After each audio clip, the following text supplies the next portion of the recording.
1장부터 3장까지 번제, 소제, 화목제를 살펴봤죠. 오늘 4장에서는 이 속죄제가 나옵니다. 속죄제는 말 그대로 이 속죄를 위해 드리는 제사입니다. 부지 중에 지은 죄, 그러니까 의도치 않게 또 무심결에 지은 죄를 지었을 때도 이 속죄제를 드립니다. 그리고 제사장도 여기에 예외가 있을 수 없습니다. 제사장으로 세움을 받았지만 제사장 또한 인간이지 않겠습니까? 그 또한 실수와 잘못을 할 때가 있습니다. 이 제사는 송아지의 피를 가지고 이제 회막에 들어가서 성소의 휘장 앞에 7번 그 피를 이제 뿌립니다. 그리고 그 송아지에 모든 고기와 똥, 나머지 부분을 진영 밖으로 가져다가 이제 죄를 버리는 그곳에서 이제 불살라 버려야 되는 것입니다. 그러니까 남김없이 다 불살라 버리는 것이죠. 그러니까 여지를 두질 않는 겁니다. 어제 화목제와는 달리 속죄제는 그 제물을 잡아서 남김없이 다 불태워 버려요. 왜 남김없이 전체를 이렇게 불살라 버릴까요? 어떤 의미를 우리는 여기서 발견할 수가 있겠습니까? 죄의 여지를 두지를 않는 겁니다. 11절에 그 수송아지의 가죽과 그 모든 고기와 그것의 머리와 정강이와 내장과 똥, 곧 그 송아지 전체를 진영 바깥에 버리는 곳인 정결한 곳으로 가져다가 불로 나무 위에서 사르되 곧 재 버리는 곳에서 불사를 지니라. 그러니까 죄값으로 드려지는 속죄제 이게 하나도 남기지 않고 없애버리는 겁니다. 그리고 그 죄를 버리는 곳은 어디라고 그랬습니까? 더러운 곳이 아니라 정결한 곳, 깨끗한 곳이라고 했죠. 속죄의 결과가 정결인 겁니다. 속죄의 결과가 정결인 것이다. 청결입니다. 죄가 작던 크던 성령의 불로 우리의 죄를 태워서 없애버려야 되는 것이에요. 그러나 사람들은 어떻습니까? 여지를 두죠. 항상 여지를 둡니다. 회개 기도를 할 때도 사실은 진짜 해야 할 기도는 본인이 알고 있거든요. 본인이 알고 있어요. 자기의 문제를 알고 있단 말입니다. 그런데 하나님 앞에 기도를 할 때도 그거를 안 해요. 그 여지를 뒤에 은근히 감춰두는다 이 말입니다. 왜 그럴까요? 여전히 내가 그 죄를 즐기고 싶어하는, 그것을 아직은 고치고 싶어하지 않은 그 여지를 계속 남겨두는 것이죠. 우리의 심리 가운데 그런 마음이 있단 말이죠. 근데 그것은 온전한 속죄의 삶을 사는 것이 아닙니다. 그래서 회개 기도를 할 때도 진짜 해야 할 기도는 뒤로 감추고 그저 할 수 있는 것만 회개를 한다는 거죠. 근데 여러분 그거 아십니까? 그런 여지가 씨가 돼가지고요, 불씨가 돼서 죄를 잉태를 하게 됩니다. 속죄제에서 보이는 영성은, 여기서 보이는 영성은 무엇입니까? 다 태워서 불살라 버려라. 무엇입니까? 단호함이죠.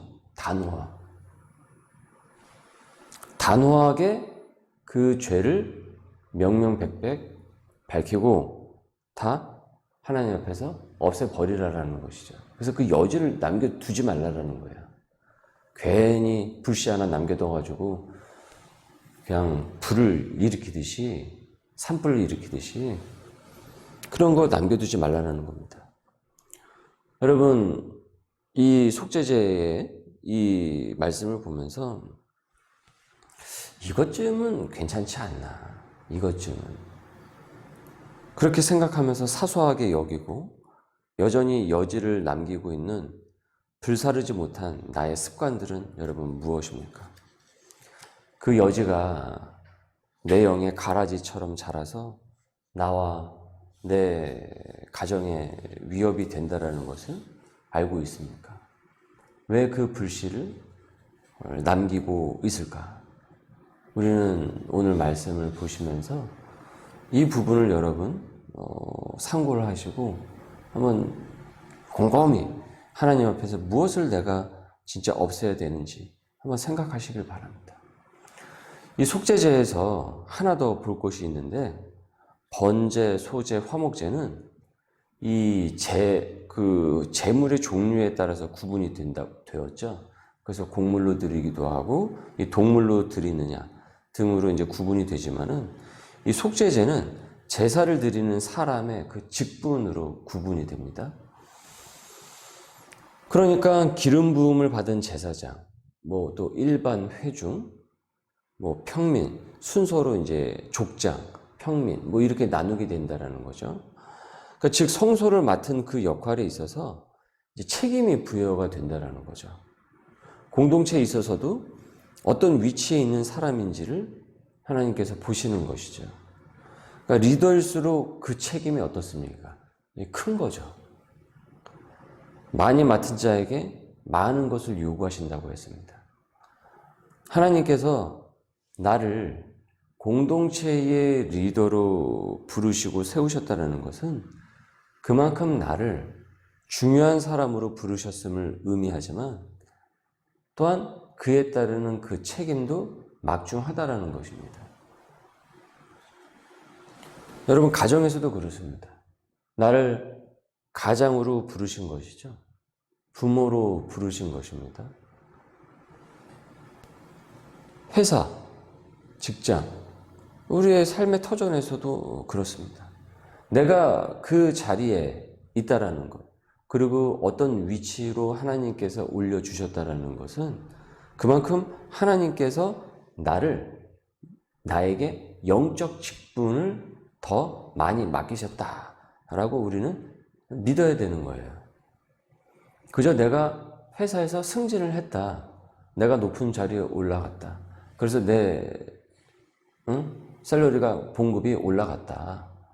이렇게 우리가 생각을 할 것이 아니고 하나님께 부름을 받은 소명인들은 내 위치가 올라가면 올라갈수록 나에게 주어진 영적인 책무가 이렇게 중하구나. 이것을 깨달을 수 있어야 된다는 거예요. 그래서 많이 맡은 자에게는 많은 것을 요구하신다라는 얘기가 바로 그 말씀입니다. 가정에서도요, 믿음의 가장은 말씀과 예배로 단호하게 양육하셔야 됩니다. 양육해야 돼요. 오늘 우리 간증에서도 나오듯이 이것을 놓쳤던 것을 회개하지 않습니까? 그러니까 자기는 어렸을 때 부모님이 너무 무서웠다는 거예요. 그래서 이제 거기에 대한 반발로 친구 같은 부모가 되기를 원했던 것이에요, 자기는. 그래서 그저 좋은 게 좋은 거라며 세상에서 잘 지내는 것을 인생의 목적으로 삼아 버린 것이에요. 그래서 주일 예배가 끝나면 애들하고 뭐 먹을지, 어디로 놀러 갈지, 그것만 항상 생각을 하면서 세상을 즐겼다고 합니다. 그것이 자녀들과 소통이 되는 것이라고 생각을 했던 거예요. 교감이 되는 것이라고. 그래서 친구 같은 부모. 이거 세상에서 많이 우리에게 얘기하고 있는 구호 아닙니까? 친구 같은 부모가 되라. 뭐 친구 같은 누가 되라. 그런데 아이의 기분을 맞춰주는 것이 아이를 위하고 친구 같은 부모가 되는 것이 아니죠. 허물이 없다고 해서 그것이 허물 없이 지낸다고 해서 그것이 친구 같은 부모가 되는 것이 아니죠. 그러니까 애의 기분을 맞춰주는 것이 아이를 위한 것이고 친구 같은 부모가 되는 것이라고 이분은 착각을 했던 거예요. 그러니 하나님이 중심이 아니게 돼버린 거예요. 교회를 다닌다고 하면서도. 그래서 예배도 우선이 아니고 예배가 후차가 되고 그러다 보니까 항상 빠질 이유가 생기게 돼요. 빠질 이유가 생기고 가족의 행복을 위한다는 그 명목하에 주일을 안식일이 아닌 주말로 보내면서 죄의식도 없이 여행을 다녔다라고 합니다. 하지만 진정 자신은 친구 같은 부모가 되지 못했고 오히려 자녀들은 각종 영적인 문제와 육적인 문제들이 생겨버렸어요. 여러분, 우리는 친구 같은 부모가 우리의 목적이 아닙니다. 하나님께서 우리에게 친구 같은 부모가 되라고 우리를 부모의 자리에 앉히신 것이 아닙니다. 부모는 양육의 리더입니다. 양육의 리더입니다. 그 가정의 믿음의 가장입니다.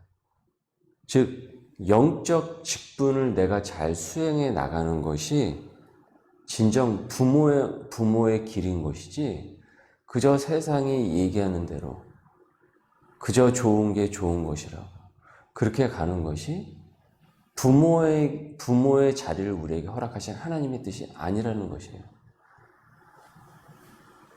영적 직분으로서 자녀를 말씀 안에서 잘 가르치고 인격적으로 그리스도의 인격으로 아이들을 대하는 것이 결국 부모와 자녀를 위한 길입니다. 이렇게 나는 리더로서 가정 가운데서도 세워졌다라는 것이에요. 그런데 우리가 실수를 할 때가 있잖아요. 잘못을 할 때가 있지 않습니까? 잘하고 싶어요. 말씀으로 잘 양육을 하고 싶어요. 내가 직장에서도 하나님께서 나를 승진을 시켜주셨구나.